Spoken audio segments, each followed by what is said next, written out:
I think the Boss DS-1, this might be one of the most famous distortion pedals ever made, if not the most famous. It's simple, it's cheap, and it's been around for a very long time, 50 years as a matter of fact. But in my opinion, it's not good for every type of sound. Today I decided to put it to the test by recreating one of the most famous eras of metal music, which is the nu metal era of the early 2000s and the late 1990s. It had big riffs, punchy drums, angsty hooks, ridiculous energy, a lot of groove as well. And we're gonna try and figure out a way to use the Boss DS-1 for that. Now, whether that's with the DS-1 by itself or in conjunction with some other pedals, I think we're gonna manage to figure something out with this. So first things first, we gotta discuss the problem with the DS-1. The thing is that it's not really a high gain pedal. It's fairly bright and it can be very harsh, and it doesn't have massive low end either. And I wouldn't argue it's like a metal pedal, you know, it's more like a rock or a grunge pedal. And that's a problem for us because early 2000s nu metal, it was thick, it was chunky, it was aggressive, it was big, it was groovy. It wasn't really like a grunge style. So the question is, can we actually make this sound heavy enough to fit with something like, you know, a Papa Roach song? Or is it going to turn into like a thin, fuzzy chainsaw, you know, pure chaos?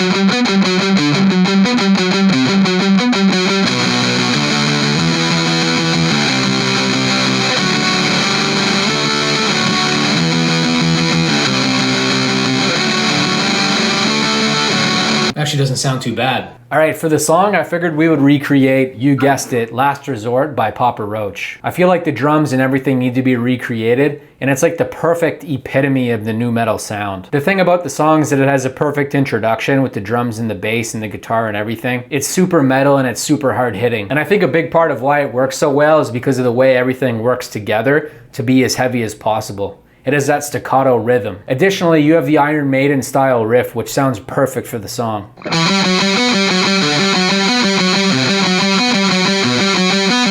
So regarding the tone, I think I'm actually quite happy with the way the DS-1 is sounding thus far. I think there's the right amount of distortion. However, I'm probably gonna turn up the tone just a wee little bit because I want a little less low end in the sound, because we're gonna make space for the bass and the drums later, right? We need the thing that makes nu metal sound big, and that's the drums. That's a percussion section. In early 2000s nu metal beats, they weren't blast beats. They were big kicks, they were snare cracks, especially Last Resort. There was groove, you gotta think wide, you think groove, and most importantly, you have to think of impact. If the drum and the bass hit hard enough, the guitar tone doesn't have to work so hard. So let's build something that slams. All right, so we're gonna start building the drums, and we'll probably start with the kick and the snare because that's the easiest.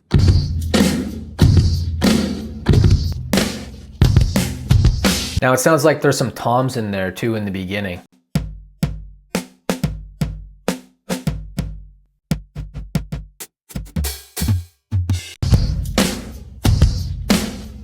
Let's see how that sounds.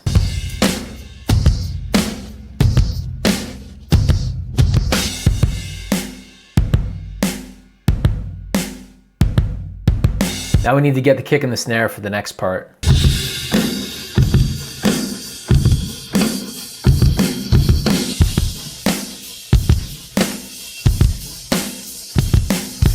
Might as well quantize them while we're at it.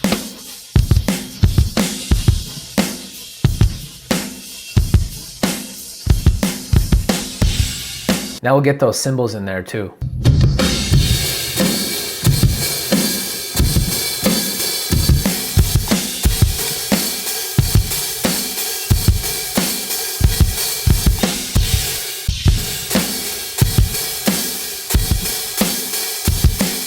And we'll quantize those too.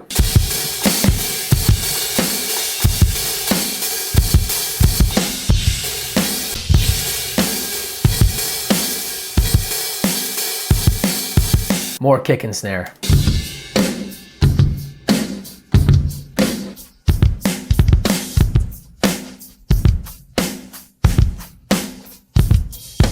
Now we need some like lightly subdued hi-hats. It's pretty much the same pattern as the cymbals.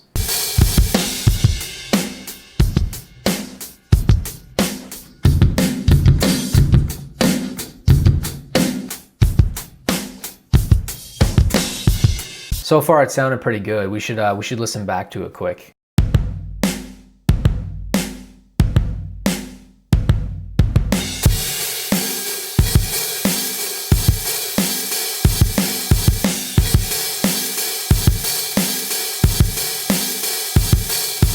Now we have to do the kick and the snare for the chorus section.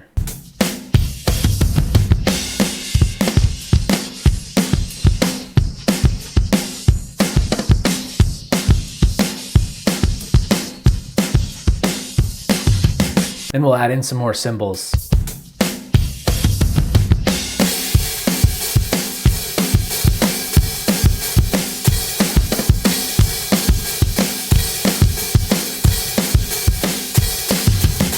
For the next round of cymbals, we just have to take the hi-hats and then move them up to where the cymbals are and kind of mess with the velocity a little bit.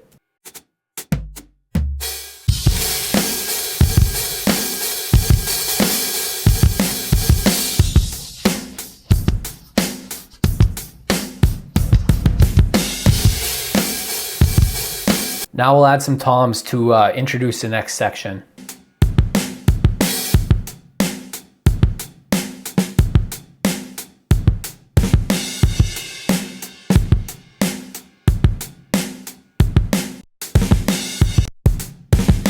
Let's see how it sounds.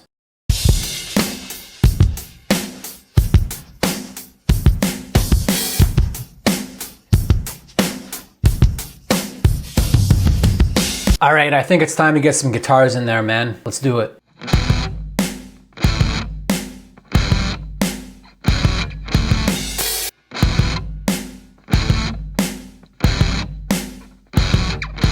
By the way, if you're looking for something to practice, get my fretboard memorization cheat sheet from travelingguitarist.com/fretboard cheat sheet. What it is it's all the triads, the major and minor triads in every single key. Through the octave mapping technique and through a couple other techniques, you can actually just learn to memorize not only the notes of the fretboard, but you can also learn how to improvise in a bunch of different keys by understanding the the foundation of harmony, which is the triads, right? The foundation of chords. You can also sign up to my forum at forum.travelingguitarist.com.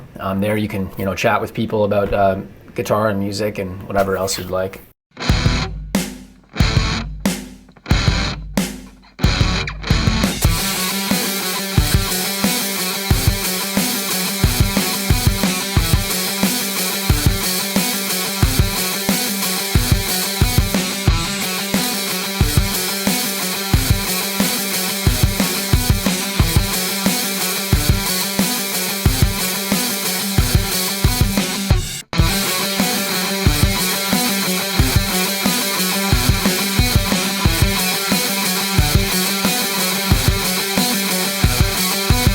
So unfortunately, I just realized that I need a 5-string bass guitar, so it looks like we're gonna have to go without bass guitar in this.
So even though I wasn't able to get the bass guitar in there, I found myself like pleasantly surprised with the DS-1 yet again. If you saw my other video where I did like a Nirvana song with the DS-1, you saw that like it actually worked like really well. And now of course it would, because it's Nirvana, right? But normally I don't like using the DS-1, but when I found that you use it in the proper context, it sounded like really good.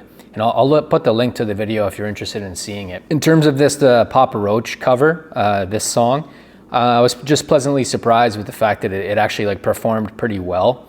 And you know, it just seems like whenever I try and use the DS-1 in context with an actual song, it works really well. But it's just like on its own, you know, it doesn't work that well in my opinion. Like, it doesn't inspire me to play the guitar like the way other guitar pedals do.